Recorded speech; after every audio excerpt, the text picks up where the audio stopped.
Okay, Swifties, the wait is finally over. Taylor Swift tour has been a long time coming for those waiting to see the shows here in Toronto. Now, the tour began on March 17th of last year, and since then, Swift has played an amazing 140 shows spanning 5 continents. It was just August of last year that Toronto had found out it had been added onto the tour, and the ticket-feeding frenzy has been going on ever since.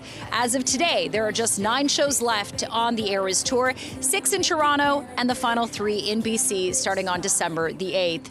Now, the doors open to fans on each show day at 4:30 p.m., but like I mentioned earlier, fans won't be allowed to start lining up before 3:30 p.m. There is one opening act by Gracie Abrams before Taylor takes to the stage, and that gets started at 6:45. Keep in mind, it's a long one, 3.5-hour-long concert. That includes 40 songs spanning Swift's 11 studio albums. And the presence of 50,000 or more Taylor Swift fans downtown has required some careful planning by City of Toronto officials and police in order to manage the crowds and keep things moving. CP24's Courtney Hills joins us live close to us at the Steam Whistle, right in front of the Rogers Centre. Courtney, I know that there's going to be a major road closure in place right around the concert vicinity. Yeah, and this is because of the crowds we anticipate. I mean, like you said, Jen, thousands of people will be down here tonight for day 1 of the Eras Tour in Toronto.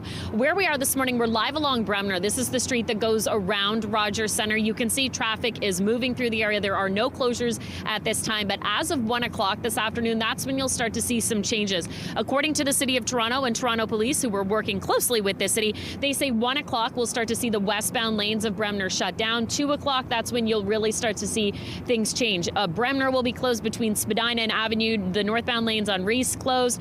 Blue Jays Way between Spadina, that is, and south of Front.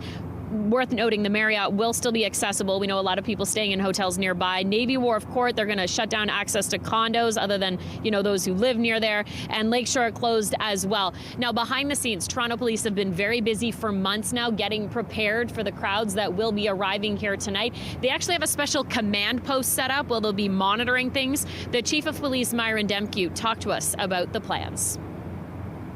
It's an exciting time in the city. We're super excited to have Taylor Swift here for 6 nights.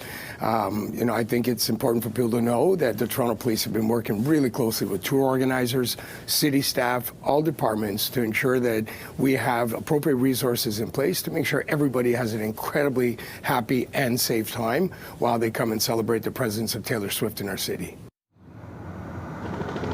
And of course, the advice for the thousands of fans coming down tonight, consider transit. We know TTC, Metrolinx, they have extra subway service, bus service, GO trains out on the lines. Again, the part of that is because there are going to be so many restrictions here for anybody near the stadium behind me here. So drop-off pickup zones for anybody relying on Ubers or taxis. That'll be in the area of Front Street West between Bathurst and Spadina, Bay Street, York Street between Wellington and Adelaide, Queens Quay and Lakeshore. So again, you really need to plan ahead for this if you are planning to come down. And also worth noting, and Jen, I know you covered this, but we'll remind people again, if you don't have tickets and you're planning to just come near the stadium, that is not going to be allowed. They are only allowing people with the official tickets on the Ticketmaster app to get inside here to get access to the shows. The idea behind this, just to ensure that everything is smooth and safe, because it's going to be a big night. Over to you. Yeah, it definitely will be, and we're going to start seeing a lot of people start gathering there close to the ticket lineup time, which is about, not ticket lineup time, but the time to enter the venue around 3:30 p.m. That's when you can start lining up outside the Rogers Centre. Okay, Courtney Hills joining us live right in front of the big bracelet. Thanks, Courtney. Yeah. And keep in mind that the best way to get around is probably using public transit. The TDC will also be increasing service to accommodate Swifties. There will be more trains running on Line 1 from 5 p.m. to 8 p.m. prior to a show, and then from 11 p.m. to 1:30 a.m. afterwards. There will also be additional streetcars and buses running in the downtown core, as well as supervisors, special constables, and other first responders. Now, if you are going to be in a car, getting around might be a bit of a challenge, as Courtney mentioned that whole area around the Rogers Centre is going to be closed off while Taylor is in town. But there are some deals to be had.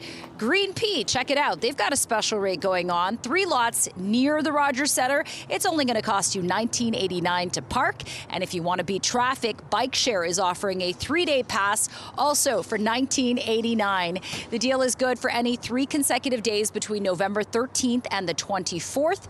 There will also be 2 Bike Share valet stations on every concert night, which guarantees available docks and bikes. And City Councillor Jennifer McKelvey says Swift's Eras Tour is going to be great for Toronto's economy. About 93% of spending will also be by visitors to our city. And at a time where we don't have many big events that are happening on, a lot of revenue being generated. So we're certainly welcoming the $282 million that's expected in spending by Swifties over the course of the concerts. Yeah, and Nick, it's really interesting that the amount of Taylor Swift money that's going to be brought into our city is almost the same as the amount of money Toronto will spend to host the 2026 World Cup. So that just gives you some perspective on some of the Swiftonomics that she's going to be bringing with her concerts. Yeah, the impact on the bottom line for the city. Also, I mean, I think was it in Seattle somewhere? There was almost like a minor earthquake just based on all the Taylor Swift fans. So she has an impact that'll be felt, seen, and heard. Okay, Jen, thanks so much for that.